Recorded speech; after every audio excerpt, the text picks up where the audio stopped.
tak ada basuh muka. Semua ada. Ya, sama ada hadis yang marfu', hadis yang diangkat kepada Rasulullah SAW, hak Nabi cakap, hak Nabi buat. Begitu dengan hadis-hadis yang tidak marfu', hadis-hadis yang selain daripada hadis Rasulullah SAW. Hadis sahabat, sahabat cakap, sahabat buat. Ya. Itu kita panggil mauquf. Ya. Dan kalau kita lihat atau kita pergi lebih daripada itu, itulah hadis-hadis yang maqtu', yakni yang disebut oleh para tabi'in ataupun yang dilakukan oleh mereka, the same. Tetap mereka menyapu muka. Sama macam apa dilakukan oleh guru-guru mereka, itulah para sahabat, dan sama seumpama dilakukan oleh Rasulullah SAW.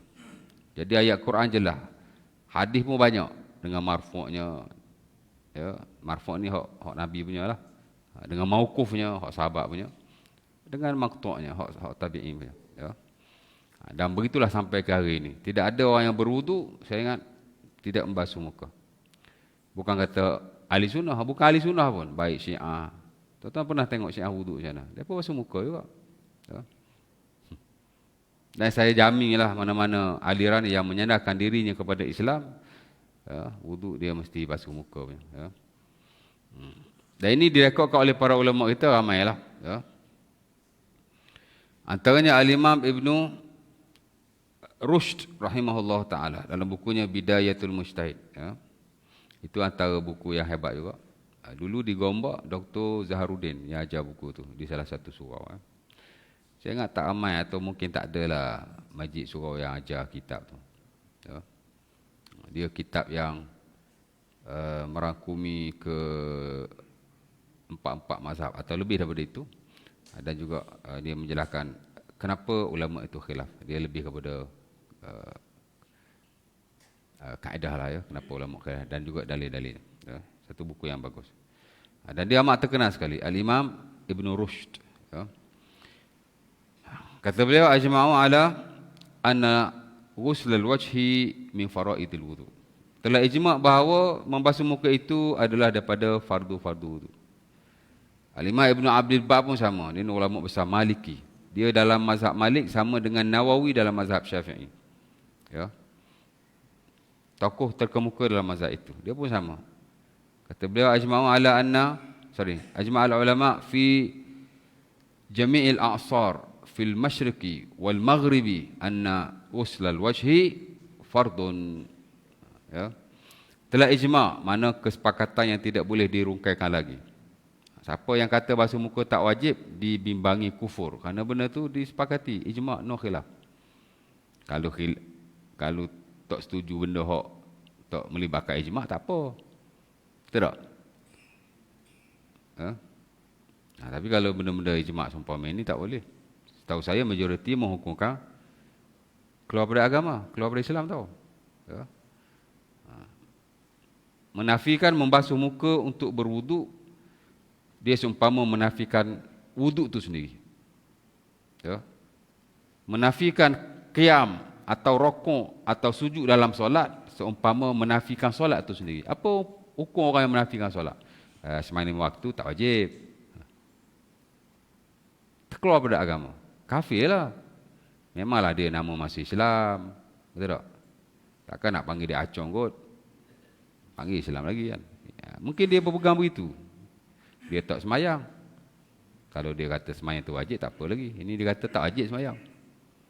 Ya, haji pada orang kata tak wajib tuan. Seriously. Alah, kita ada kawan yang pelik-pelik macam ni. Ya. Betul tak? Pergi haji. Buat apa dia kata? Sembah batu. Tapi yang dah meninggal, mudah-mudahan Allah Ta'ala mengampunkannya. Ya. Kita tahulah kita berkawan dengan dia. Ingat, ustaz ni semua kawan dengan ustaz aja. Ustaz pun belum tentu bagus. Ya tak? Kita pun kawan dengan orang lain juga. Jenis-jenis hak pelik-pelik lah pemikirannya ni. Ya. Ada member tu seorang, sama juga. Ni yang dah berusia belaka ni. Ya. Asal raya haji je, marah. Asal haji je, marah. Apa sembelih-sembelih lembu dia kata. Ya. Makan jadi taik je, makan daging dia kata. Right? Ya. Dia kadang nak provoke kita. Dia cakap macam tu depan kita, dia nak provoke kita. Ya. Tapi kita malah dia cakap macam tu. Baik. Kalau kita jawab jadi gaduh pula kan. Kat mana tadi? Jadi tak ada khilaf. Basuh muka memang tak ada khilaf. Kalau khilaf bab lain tu okeylah kan. Ya. Tapi hak jenis basic-basic yang fundamental seumpama ini tak boleh menyalahi sama sekali ya. Jadi sepakatlah ya. Dan sekiranya ramai lagi ulama-ulama besar yang mengatakan begitu. Dan practically yang kita buat sampai hari ini macam itulah ya. Tak ada khilaf. Cuma ada beberapa isu lah bila bersabit dengan muka. Dan hadis yang saya baca dulu, hadis Uthman bin Affan, antara the most important hadis pasal wudu, jelas disebut bahawa Rasulullah SAW membasuh mukanya. Ya. Fatghala yaminahu fil wudu, summa matmada wastanshaqa wastansara, summa ghassala wajhahu salasan. Ya. Nabi memasukkan tangannya ke dalam bekas wudu, lantas Nabi berkomor, membasuh air ke dalam hidung dan Nabi membasuh mukanya. Itu hadis wudu yang paling top dan paling sahih. Yang diriwayatkan oleh Bukhari dan Muslim daripada Uthman bin Affan, daripada maulanya itulah Humran. Ya. Saya ingat orang belajar fiqh, khusus fiqh ibadat, kalau sebut taharah, hadis itu dia mesti hafal. Ya, dia mesti ingat. Sebagaimana dia juga mesti ingat ayat Al-Quran tentang wudu daripada surah Al-Ma'idah. Ya. Dalil itu dia mesti ingatlah biasanya. Ya tak? Ya. Baik. Ada beberapa perkara yang ulama bahaskan bila sebut menyapu muka. Walaupun tuan-tuan dah daripada dulu, membasuh muka. Walaupun tuan-tuan daripada dulu dah basuh muka. Ya. Pertama ialah haddul wash, had wajah. Ini tuan-tuan tahu lah ya. Kalau daripada atas ke bawah, daripada mana? Manabiti sya'ril mu'tad, manabiti sya'ril mu'tad ila a'la zaqan. Daripada tempat kebiasaannya tumbuh rambut sampai kepada hujung dagu. A'la zaqan, hujung dagu. Ni lebar. Ada orang dia dahi sempit, ada orang dia dahi luas. It doesn't matter. Tak ada masalah. Tempat hak dia tumbuh rambut tu. Ya. Jangan tengok dahi orang, tengok dahi kita. Start hak tumbuh rambut. Oh, saya tak ada rambut Ustaz, kepala botok. Agak-agak masa awak ada rambut dulu, tumbuh kat mana rambut awak tu? Ya. Start situ lah. Ingat sendiri je. Ya. Atasnya dagu, hujung dagu. Bawah dagu tak wajib. Sepakat para ulama no khilaf. Bawah dagu tak wajib. Ni belah bawah dalam ni. Dia sampai hujung dagu ni je. Ya. Itu dia punya panjang lah ya. Lebar dia adalah daripada telinga ke telinga. Al-uzun ila al-uzun. Ya. Sebagai ulama dia detailkan lagi. Min syahmatil uzun ila syahmatil uzun. Daripada anak telinga kanan sampai anak telinga kiri. Daripada cuping telinga kanan sampai cuping telinga kiri. Mana telinga lah. Ya. Jadi tuan-tuan ambil wuduk tu, tak perlu tengok depan cermin. Agak-agak air kena, okey ya. Zam. Ya. Boleh sebelah tangan, boleh dua belah tangan.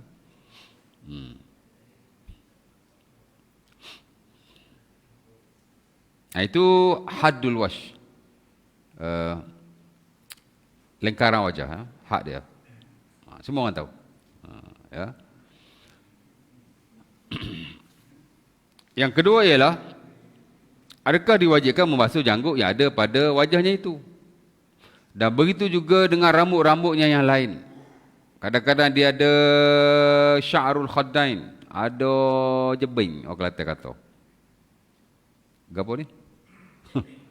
Bukan saibun. Inilah.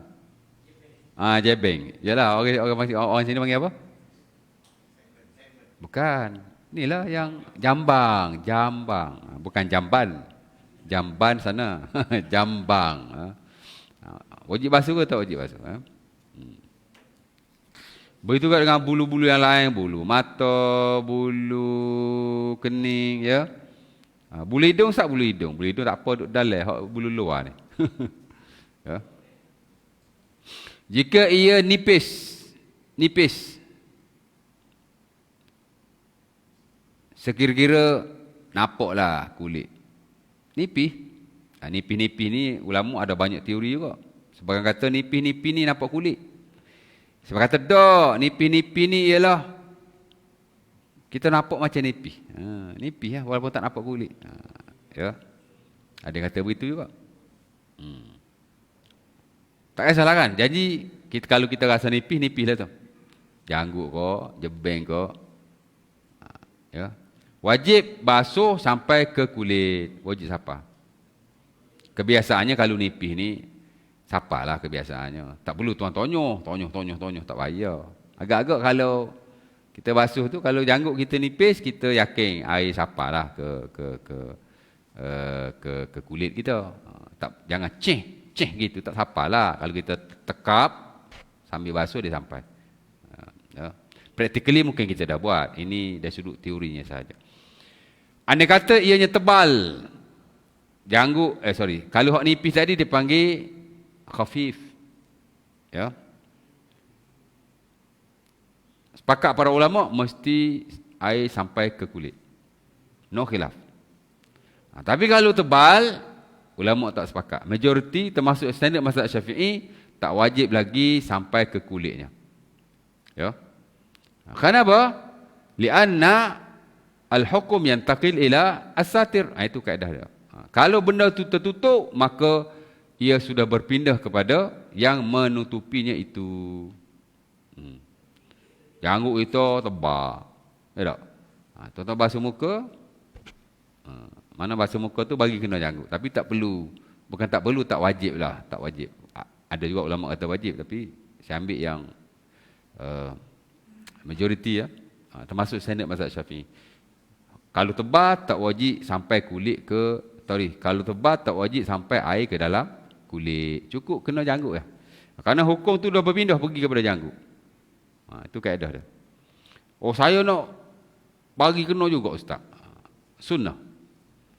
Amat-amat digalakkan kerana ada hadisnya. Tapi majoriti kata tidak wajib. Hukum tu sudah berpindah. Ni janggut dan begitu juga dengan jambang. Ada orang dia jambang tebal. Yang mana kalau sekadar dia basuh, kadang-kadang air tak sampai. Memang tak sampai kalau tebal sangat. Tak perlu dia tonyoh bagi siapa lah. Tapi kalau dia dapat buat begitu, maka sebagai ulama mengatakan bahawa ataupun majoriti mengatakan bahawa ia sunnah dan tidak wajib. Ya. Kerana Rasulullah SAW juga menyampaikan air ke dalam janggut-janggutnya berkenaan. Umpama disebut oleh Anas bin Malik la Sunan Abi Daud. Tawadda'a Rasulullah fa akhadha kaffan mimma wa adkhala bihi hanakahu wa khallala bihi lihyatahu wa qala hakaza amarani rabbi. Anas bin Malik kata Nabi wudu, kemudian Nabi ambil satu tapak tangan air, Nabi menyela-nyela akan janggutnya. Mana Nabi ganyih sikitlah. Nampak? Kemudian Nabi berkata, hakaza amarani rabbi. Beginilah aku diperintahkan oleh Allah. Itu yang segelintir ulama kata wajib juga tu. Wajib menyela-nyela dan menyampaikan air ke kulit walaupun tebal. Nipis of course lah. Tebal pun sama juga dia kata. Kerana ia ada dilakukan oleh Rasulullah SAW. Dan Nabi berkata, inilah perintah Tuhan kepadaku. Bila sebut perintah wajib lah. Sebab asal-asal perintah itu wajib. Ya, tapi majoriti kata tak wajib. Pasal banyak hadis-hadis yang tidak menyebut akan hal itu. Hadis ni saja. Ataupun adalah 2-3 hadis yang lain. Dan ia tidak sahih. Hadis ni ada khilaf sahih atau tak sahih. Dia bila ada khilaf sahih tak sahih ni, dia memberi implikasi hukum yang tidak sama. Sebagai ulama kata begitu, ulama kata begitu. Ya. Tapi saya pasal janggut tak tebal mana ni, macam ni, dia wajib juga ni benar ni. Ya. Tapi bukan bawah tak wajib, ni hak ujung ni. Tapi saya masih menyela-nyela lah sebab menyela ni sunnah. Bila kita sela, dia akan sampailah ya. Sela ni ada dua cara ya. Pertama, tuan-tuan boleh sela dengan jari jemari begini. Yang kedua, boleh saja tuan-tuan isi air ke dalam tangan, kemudian tuan letak begini. Boleh juga. Sela dengan jari ke, sela dengan tapak tangan ke. Janji, bila kita buat begitu, air akan meresap ke dalam janggut-janggut kita dan akan terkena kulit-kulit kita. That is preferable. Itu mustahab. Mana amat-amat digalakkan. Ya. Tapi tidak wajib sama sekali. Ya. Adapun rambut-rambut yang lain. Adapun bulu-bulu yang lain. Rambut-rambut yang lain. Bulu mata, bulu kening.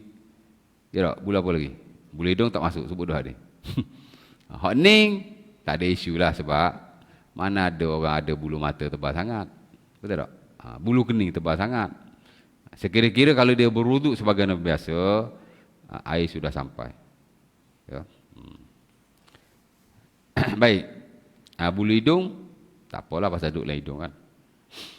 Itu nombor dua kan. Nombor dua. Kemudian yang ketiga, bersabit dengan basuh muka juga. Ulama ada membahaskan tentang apakah berkomor dan memasukkan air ke dalam hidung itu termasuk dalam muka. Ya. Bagi ulama yang kata hidung dan mulut, yakni berkomor itulah, ia tidak melibatkan basuh muka, maka dia kata tidak wajib. Sunnah sahaja. Dan itu yang majoriti termasuk yang standard dalam mazhab Syafi'i. Kita basuh hidung dengan komor tak wajib. Buat tak, bukan tak buat, tapi tidak wajib. Dan itu majoriti sebenarnya. Kenapa? Kerana dia kata ini basuhan yang berasingan. Dalam Quran Allah Ta'ala tak sebut. Begitu juga dalam sebahagian hadis-hadis yang diriwayatkan. Ya. Allah Ta'ala alam, hadis yang marfu' daripada Rasulullah SAW tidak adalah. Nabi wudu memang Nabi tak tinggal basuh muka dengan komor, cuci hidung dengan komor ni. Tapi hadis-hadis yang lain seperti hadis yang mauquf, hadis sahabat Nabi macam Ali bin Abi Talib, ada nah yang sahih yang diriwayatkan dalam sebahagian buku sunan, dia wudu, dia tak komor, dia tak basuh hidung. Dia betul-betul buat hak wajib saja. Ya. Adalah nah-nahnya itu. Tapi majoriti kata tak wajib. Ya. Hak kata wajib tu pasal apa? Pasal dia kata komor dengan masuk hidung ni termasuk daripada muka. Jadi dia mewajibkan. Sebab tu kita kalau boleh kita buat juga walaupun kita kata sunat. Bila kita buat tu dia dapat sunat kita dan lepas orang yang mewajibkan. Pasal Nabi SAW ada banyak hadis Nabi memerintahkan kita supaya berkomor. Idza tawadda'ta famadmid, kata Nabi. Bila kamu berwuduk maka kamu berkomorlah. Itu perintah. Perintah ni asalnya wajib. Dilihat pula akan perbuatan wuduk Rasulullah SAW, Nabi tidak pernah meninggalkannya. Jadi ulama yang kata wajib itu ada basisnya. Ya, bukan tak kuat jugalah. Itulah Quran tak sebut pun. Komor dengan masuk dalam hidung. Allah Ta'ala sebut muka tu sudah termasuk katanya. Bila Allah Ta'ala kata faghsilu wujuhakum, basuhlah wajah-wajah kamu. Dia kata masuk dah dalam tu. Practically pun Nabi tak tinggal, jadi dia kata wajib. Adalah sebab kata begitu. Al-Imam Syafi'i rahimahullah ditanya dan diriwayatkan oleh anak murid beliau, adalah dinukilkan dalam buku-buku fiqh. Nama dia Yunus bin Abdul A'la. Ni one of the students of Al-Imam Asy-Syafi'i rahimahullah. Dia ni salah seorang anak murid Imam Syafi'i. Dia tanya, wahai guruku, hal ala al-mutawaddi al-matmadah wal istinsyaq? Adakah diwajibkan berkomor dan memasukkan air ke dalam hidung kepada orang yang berwudu? Apa kata Imam Syafi'i rahimahullah? La a'lam annahuma 'ala al-wudu'i. La a'lamu anna al-matmadah wal istinsyaqi 'ala al-mutawaddi wujuban. Ya.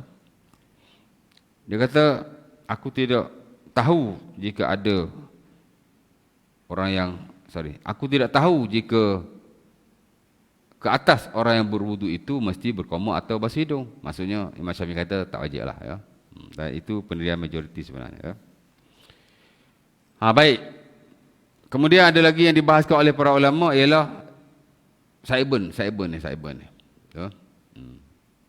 Saiban kita ni, dia dalam kawasan muka. Ada isu dia perempuan kerana saiban dia panjang. Ya tak? Dan memang ada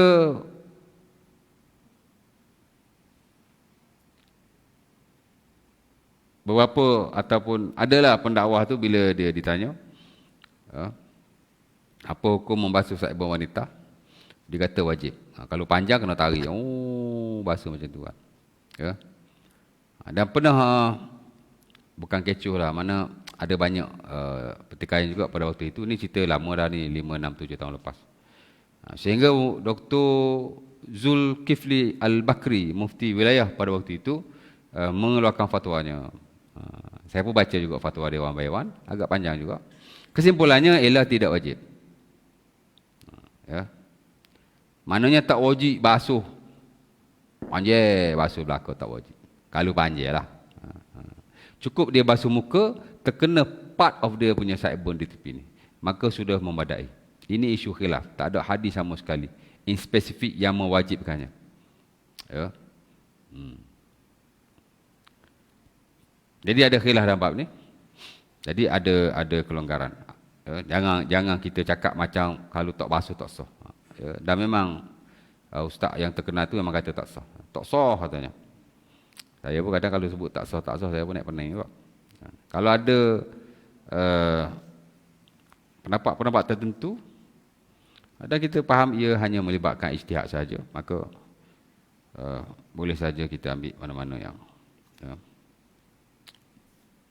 tak ada masalah sama sekali. Yang lebih memudahkanlah. Ya. Saya tengoklah senario hari ini tuan-tuan. Kalau muamalat memang saya cerita lah. Ya. Memang tak ada mazhab-mazhab tertentu lah, termasuk mazhab Syafi'i. Ya. Ibadat pun sekarang kita lihat negeri-negeri lah di Malaysia, termasuk Selangor sendiri, kita dah banyak ambil pendapat-pendapat yang memudahkan. Ya. Terutama perkara yang tak ada nas yang spesifik pun. Ya. Semua adalah based on ijtihad. Ya. Pandangan-pandangan ilmuwan terdahulu. Tuan-tuan kalau ikut standard mazhab Syafi'i, tuan-tuan yang pakai tabung air kencing tu, yang problem buah pinggang apa semua tu kan. Kalau ikut fatwa lama, Selangor lah, tiap-tiap kali tuan nak semayang, tuan-tuan kena kosongkan tabung tu. Yes, that is the standard mazhab Syafi'i punya.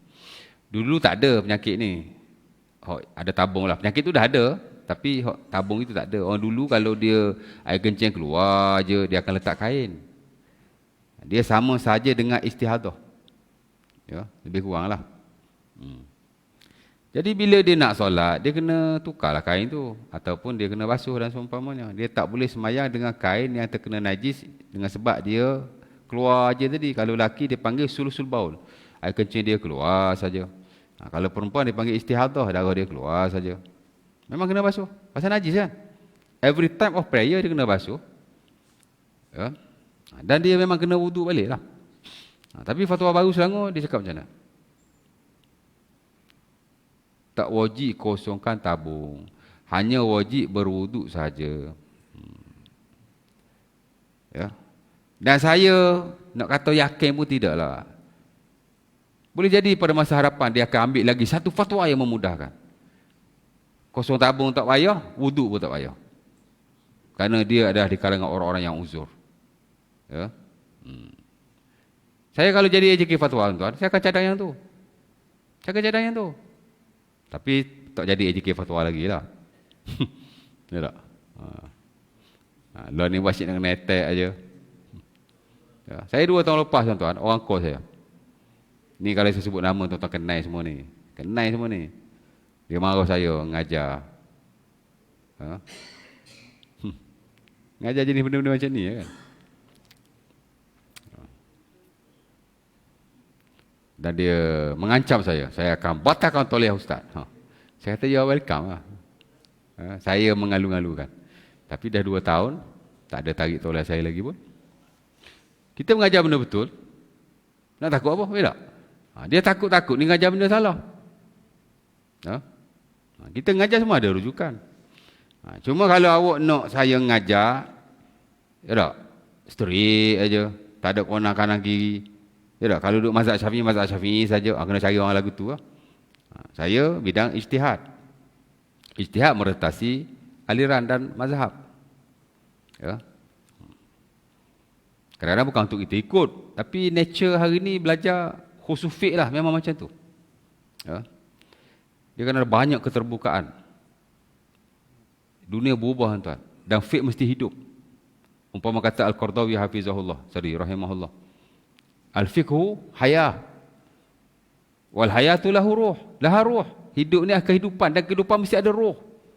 Fiqh pun sama juga. Dia mesti ada ruh. Ya. Salah satu roh dia ialah keterbukaan lah. Ya. Dan kelapangan dalam perkara yang Islam beri kelapangan. Ya. Jadi tak payahlah kita nak ni sangat kan. Tapi kalau benda tu jelas menyalahi atau bercanggah dengan nanas agama, dia kata no tolerance. Ini takat ijtihad-ijtihad macam ni tuan-tuan. Dia tak akan menjejaskan iman tuan-tuan.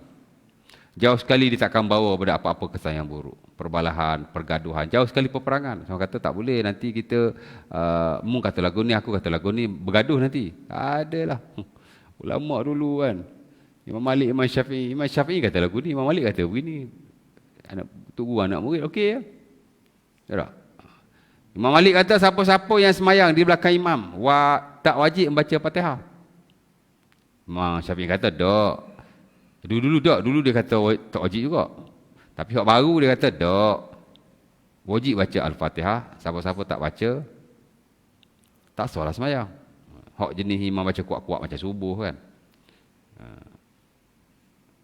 Kalau jenis orang nak jadi batu api, dia akan cakap macam ni. Oh, Imam Syafi'i kata tok guru dia tak sah semayang. Jadi balah ha? Betul tak?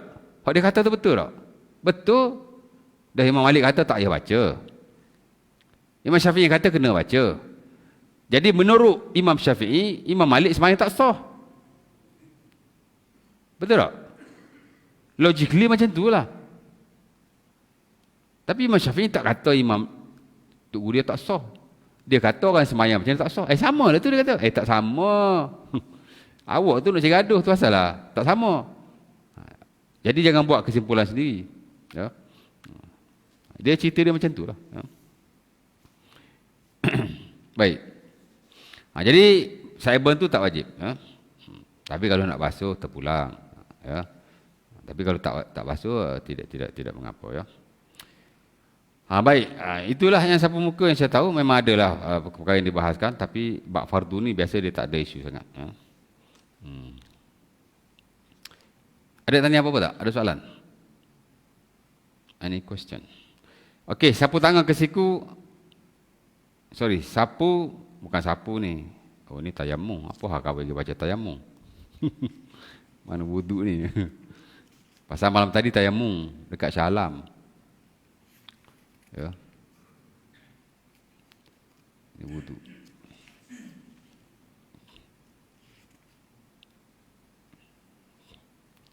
Jadi tuan-tuan jangan jadi macam setengah orang yang was-was pula. Kan? Bila basuh tu kan macam susahlah dia nak bagi rata betul-betul lah. Tak payah. Basuh biasa je zap sekali. Basuh biasa zap sekali. Sekali sapu je. Ataupun sekali, 2 kali, 3 kali. Tapi jangan sampai nak bagi gitu mau lalu lah. Was-was ni masalah tuan-tuan. Ada je tuan tengok orang wuduk kan. Basuh kuyuk kan. Ni wuduk ke mandi ni? Ya. Saya pun zaman belajar dulu ada was-was juga. Saya kalau ambil wuduk basuh. Seriously. Ya. Dan kadang-kadang semasa saya bekerja, saya ambil wuduk di sinki tempat saya kerja waktu tu, bos saya memang komplain. Apa sah ambil wuduk basuh kuyuk? Dia kata, adalah basuh habis kat Allah tuan. Memang saya ada penyakit was-was sikit. Ya. Macam mana saya boleh hilangkan penyakit was-was saya? Saya praktik macam apa dipraktikkan oleh Nabi. Macam mana? Kadang saya buat 3 kali, kadang saya buat 2 kali, sekali-sekala saya buat sekali. Hilang penyakit tu. Hilang tu. Ya. Sebab bila kita basuh sekali, kita susah nak was-was tuan. Ya. Macam itulah cerita dia. Lepas tu apa yang diajar oleh Nabi ada kepentingan. Ada kepentingan. Ya. Baik. Jadi jangan was-was. Basuh biasa je. Ya. Tak payah nak tonyong apa itu ini.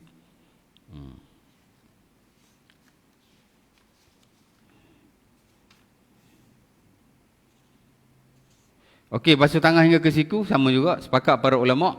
Dinukilkan dalam buku-buku ijma' dan tidak ada khilaf padanya. Ya. Kerana ia dalam ayat yang sama, surah Al-Ma'idah tu, selepas Allah Ta'ala sebut, faghsilu wujuhakum, basuhlah wajah-wajah kamu, wa aydiyakum ilal marafiq, dan kedua tanganmu hingga ke siku. Ya. Jadi jelas. Wuduk pun sama juga. Hadis Nabi. Tak ada hadis yang Nabi wuduk. Rasa baca baru 20 minit. Cepatnya. Setengah jam. Tak ada hadis yang Nabi wuduk, Nabi tak basuh tangan. Tak ada. Same goes tu sahabat-sahabat Nabi SAW dan para tabi'in. Tabi'in juga. Ya. Mana ada orang ambil wuduk tak basuh tangan hingga ke siku? Ada. Ya. Cuma ulama berbeza pendapat, adakah siku tu termasuk dalam anggota wudu atau tidak? Majoriti kata siku masuk anggota wudu. Jadi tuan-tuan basuh tangan mesti sampai ke siku, bagi kena belakang siku. Biasa kita wudu lebih kan? Tak apalah kan? Dan memang majoriti mewajibkan. Cuma segelintir kata siku tidak wajib. Separuh siku pun tak apa. Adalah alasan-alasannya. Dan ia satu pendapat yang famous juga di kalangan ulama-ulama ahli sunnah wal jamaah. Baik. Dan sebagian yang lain mewajibkan jari jemari tangan disela-selakan. Walaupun majoriti kata tak wajib. Macam kita mazhab Syafi'in tuan basuh tangan, jari ni tuan-tuan tak ni tak apa. Ya. Melainkan kalau tuan-tuan yakin tak kena celah-celah ni, kena basuh. Tapi kalau basuh secara biasa, dia tak wajib bagi tak wajib gini. Dia panggil apa ni? Sela lah kan bahasa Melayu. Bahasa Arab dia panggil takhlil. Majoriti kata tak wajib takhlil, mana bila tuan basuh tangan tu kan kena pastikan celah jari. Majoriti kata tak wajib, kita tak wajib. Sebab kebiasaannya bila kita basuh tangan dia kena. Cuma segelintir kata wajib, takut-takut tak kena. Kita sunat saja, buat dapat pahala. Saya memang buat. Ya. Majoriti kata tak wajib. Sunah saja macam kita. Dan itu kita amalkan. Tapi segelintir kata wajib. Ya. Sama jugalah balik kepada perintah Rasulullah dan praktikal baginda. Di mana adalah sebagian hadis Nabi, Nabi melakukannya dan mengatakan ini perintah Tuhan. Bahkan Nabi ada perintah secara direct. Umpama hadis yang diriwayatkan oleh Al-Imam Abi Daud daripada Laqit bin Saburah, di mana katanya idza tawaddata, bukan Laqit bin Saburah, hadis Ibnu Abbas yang diriwayatkan oleh Sunan Abi Daud. Kata Nabi idza tawadda ahadukum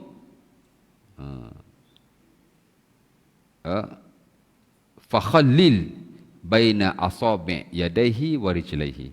Bila seseorang kamu itu berwudu, maka sela-selakanlah di tengah-tengah jari tangannya dan jari kakinya. Ya. Jadi nampak macam wajib lah.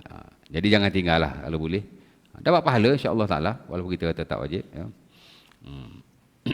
Dan bagi mengelakkan supaya air tidak terkena ataupun terhalang ataupun orang kata kena lah kita punya tangan dia. Baik. Dia lah perhabis fardu kot. Sapu kepala. Sapu kepala sama, sepakat, tak ada khilaf. Ya. Cuma ulama berbeza adakah wajib sapu keseluruhan kepala atau hanya sebahagian sahaja. Dan adakah sunnah disapu 3 kali atau sekali sahaja. Ya. Nampak? Sebagian ulama kata wajib sapu semua kepala. Semua. Ya. Termasuk standard dalam mazhab Hambali, Maliki, wajib basuh ke semua kepala. Dan saya lihat ramai ulama-ulama hadis yang menyokong pendapat itu. Ya, kerana banyak hadis diriwayatkan. Walau bagaimanapun, adalah one sewal atau beberapa hadis Nabi hanya berwuduk sebahagian daripada kepalanya. Ya. Antaranya hadis Mughirah bin Syu'bah. Katanya Nabi hanya sapu di atas ubun-ubunnya sahaja. Tawadda'a Rasulullah wa masaha ala nasiyatihi wa imamatihi wa khuffai. Nabi SAW berwuduk. Nabi menyapu di ubun-ubunnya, di atas serbannya, dan juga Nabi menyapu kedua kakinya bila dia pakai khuf lah. Ya, nanti kita akan bincang juga pak khuf ni. Ya. Jadi Nabi sapu kepala, Nabi sapu serban. Ya. Jadi kata bolehlah sebahagian daripada kepala. Ya. Dan begitu juga cara sapu kepala, tuan-tuan sapu kepala macam mana? Oh, saya sapu cah gitu Ustaz. Janganlah, rugilah. Kan? Tak dapatlah pahala. Sapu kepala tuan, kedua-dua tangan, depan ke belakang, belakang ke depan. Itu yang sunnah. Ke semua kepala, dan arah dia itu memang praktikal Rasulullah SAW. Tuan-tuan sapu gitu, mazhab Syafi'i pas. Mazhab lain tak lepas. Mazhab Syafi'i pas. Tapi kita miss lah. Kerana hadis Nabi, Nabi bila sapu kepala, memang ada Nabi sapu begitu. Tapi dalam banyak hadis Nabi sapu kesemuanya, dan Nabi sapu daripada depan ke belakang, belakang ke depan. Yang paling top tu ialah hadis yang diriwayatkan oleh Abdullah bin Zaid, antara hadis yang sahih dalam bab ni. Katanya tawadda'a Rasulullah sallallahu alaihi wasallam. Famasaha ra'sahu. Nabi berwuduk dan Nabi menyapu kepalanya. Bada'a bi muqaddam ra'sihi. Nabi mula dengan ni depan. Bada'a bi muqaddam ra'sihi summa zahaba bihima ila qafah. Nabi bawa pula ke belakang. Summa raddahuma ila al-makan alladhi bada'a minhu. Kemudian Nabi bawa balik ke depan. Ya, sebaik-baiknya dua belah tangan. Kalau sebelah tangan pun boleh. Cuma ada yang kata makruh, ada yang kata tidak makruh. Saya ambil wuduk all the time memang macam tu. Depan ke belakang, belakang ke depan. Jadi you all start from today, ambil ataupun sapu kepala macam itulah kalau boleh. Ya. Ada juga riwayat Nabi menyapu kesemuanya kepalanya, tapi bukan depan ke belakang, belakang ke depan. Itu yang paling top, yang paling sunnah. Tapi once in a while boleh saja tuan-tuan sapu kepala keseluruhan dengan apa-apa cara sekalipun. Janji semua. Boleh je kan, janji semua. Tapi waktu the best lah. Ya. Ada juga riwayat Nabi bermula daripada tengah kepala turun ke bawah. Ada juga. Janji semua kepala lah. Tapi the best itulah depan belakang, belakang depan. Itu sunnah. Ya. Majoriti ulama tuan-tuan hanya mensunahkan sekali saja untuk sapu kepala. Kenapa? Kerana hadis-hadis Nabi SAW secara spesifik Nabi wudu practically. Nabi hanya sapu sekali saja. Macam hadis Osman yang paling top tu kan, sekali. Dan begitu hadis-hadis yang lain, hadis Abdullah bin Zaid, banyak yang hadis sekali. Sebab tu majoriti ulama kata sunat sekali saja. Cuma yang kata sunat 3 kali ni mazhab Syafi'i rahimahullah taala. Kerana walaupun ada banyak nas Nabi berwuduk sekali, tapi di atas hadis-hadis yang umum tentang wuduk banyak juga disebut 3 kali. Contoh hadis Ibn Abbas dalam Sahih Bukhari. Katanya tawadda'a Rasulullah salasan. Nabi wuduk 3 kali. Ya. Boleh sekali-sekala dia kata, tapi 3 kali itu lebih sunnah. Sekali sunnah juga, tapi lebih sunnah 3 kali. Majoriti kata lebih sunnah sekali. Dia macam tu. Ya tak? Saya personally, saya wuduk saya sekali saja. Once a while saya buat 3 kali. Kerana hadis sekali ni lebih sahih dan itu praktikal Rasulullah SAW. Tapi kalau 3 kali pun tidak salah sama sekali. Ya. Cuma isu dia, hak ni kata afdal lagu ni, hak ni kata afdal lagu ni. Cuma saya nak bagi nampak gambaran. Majoriti kata hanya sunnah sekali saja. Ya. Depan belakang, belakang ke depan. That's it. Ya. Baik. Nabi SAW kata siapa-siapa yang berwuduk sekali, itu wuduk maka dia telah melakukan perkara yang diwajibkan ke atasnya. Siapa-siapa yang berwuduk 2 kali, dia dapat 2 kali ganda pahala.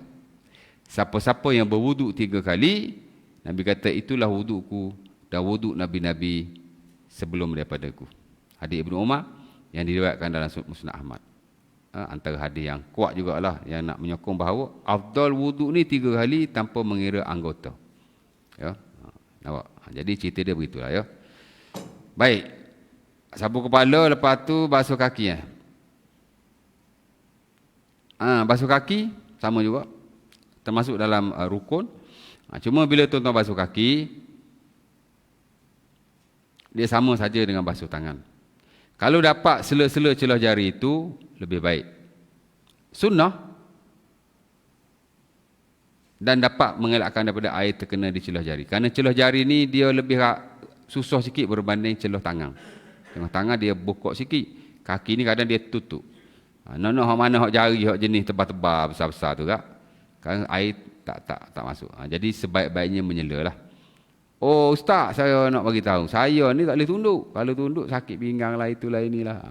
Saya kata bukan kata pak cik, saya pun serupa juga. Memang saya tak sela dengan tangan saya. Hak tu hak afdal. Tapi dengan sebab keuzuran, boleh saja sela kaki dengan kaki kita. Mana tenis jugalah sikit-sikit, jangan main Allah je kaki bawah paip. Ulu je kaki bawah paip macam tu. Geruk.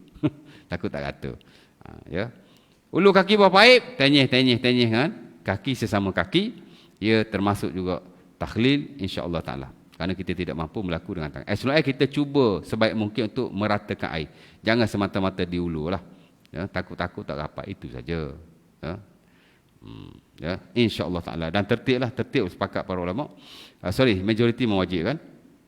Cuma segelintir tak wajib. Yang standard mazhab Maliki tuan-tuan tertib tak wajib. Basuh kaki dulu pun tak apa. Basuh muka dulu pun tak apa. Ya. Tapi kita lihat orang-orang yang bermazhab Maliki, contoh sebahagian daripada sahabat-sahabat saya yang datang daripada Afrika dulu masa belajar. Saya tak pernah tengok dia wuduk tunggang balik macam tu. Memang dia kata tak wajib. Tapi dia wuduk sama je macam kita. Kerana dia mensunahkan tertib. Cuma dia tidak mewajibkannya. Jadi kalau tuan-tuan pergi ke mana-mana negara, kok tuan-tuan tengok kawan tu pergi basuh kaki dulu. Ini Islam ada je ulama yang kata begitu. Dan amat maklum sekali. Cuma kita takkan dapatilah kebiasaannya. Ya. Macam kita kata orang Hanafi lah. Tuan-tuan, dia baca Fatihah tak wajib. Tapi saya dah 10 tahun semayang di surau Hanafi.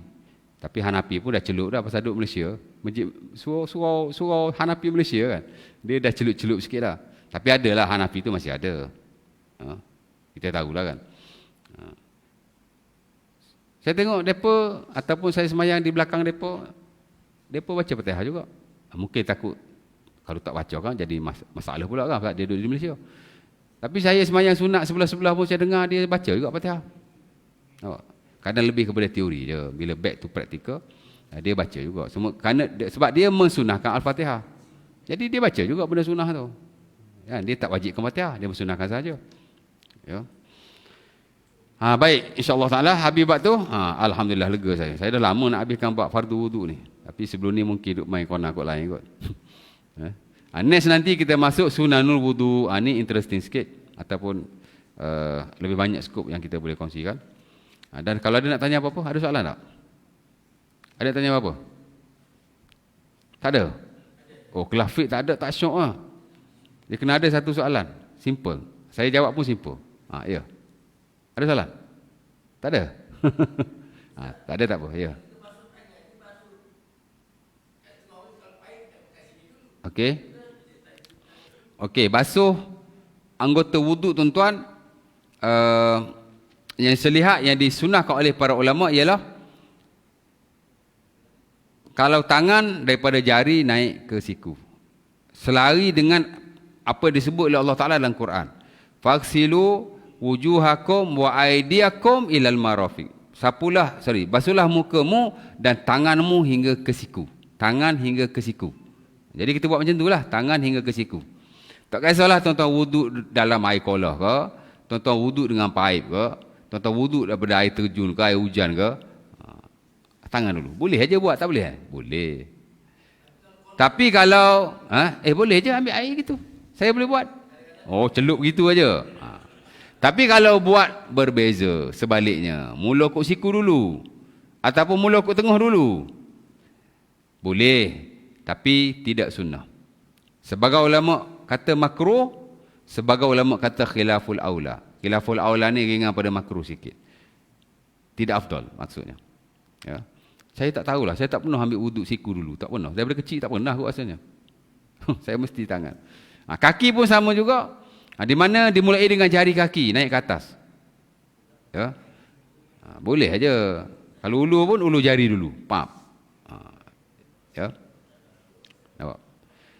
Adapun yang lain, anggota lain yang mana? Dia tak ada hak mana kena dulu, tak ada. Basuh telinga, nak start kat cuping dulu kau, nak start kat atas dulu, tak ada. Basuh gini je. Ya. Mana masuk jari? Tapi kalau tangan dengan kaki memang sunat ikut depan dululah. Ya. Dan tuan-tuan last sekali, tuan-tuan kena hati-hatilah elakkan daripada kaki tuan-tuan, terutama tumit kadang-kadang takut-takut tidak terkena air. Dan ini berlaku pada zaman sahabat Nabi SAW, di mana dia basuh kaki, tumit tak kena air. Dia tak sedar. Tapi Nabi tahu. Dia tengah semayang tuan. Ya. Nabi tahu. Nabi tengok dia wuduk, belakang tak kena. Bukan semayang lain. Maka Nabi berkata kepadanya, wailun lil aqabi minan nar. Kamu kena hati-hati dengan tumit yang akan disambar oleh api neraka. Di mana ialah bila air tak kena, wuduk tak sah. Bila wuduk tak sah, semayang tak sah, neraka lah. Jadi kaki nak beringat. Dan itu yang disebut oleh Rasulullah SAW. Tumit-tumit yang tidak dikenakan air semasa wuduk adalah api neraka. Jadi nak beringatlah. Lepas tu kalau kita basuh kaki tu, kena tanya-tanya sikit lah kaki. Kadang-kadang tuan pakai paip, ulu ke depan aja. Takut belakang tak kena. Jadi pusingkan sikit kaki kita tu, bagilah kena tumit, macam tu lah cerita dia. Tapi hati-hati dengan kaki. Kaki nak jaga-jaga sikit. InsyaAllah ta'ala, mudah-mudahan untuk begini. Sikit sebanyak perkongsian kita. Dan kalau tak ada apa-apa kita, atau kalau ada rezeki lagi ataupun ada umur yang panjang, kita jumpalah pada sesi yang akan datang insya-Allah taala ya. Tajuk dia sunat-sunat tayamum ya. Dan tuan-tuan fikirlah nanti next kuliah nak tanya saya apa. Saya kalau kuliah kalau tak ada soalan tak boleh. Kau kena ada 1-2 soalan. Ya, pasal kuliah fiqh ni memang kena ada soalan. Takkanlah tuan-tuan tak ada persoalan langsung. Yalah, buat wuduk apa ibadah kita takkan kita tak ada persoalan.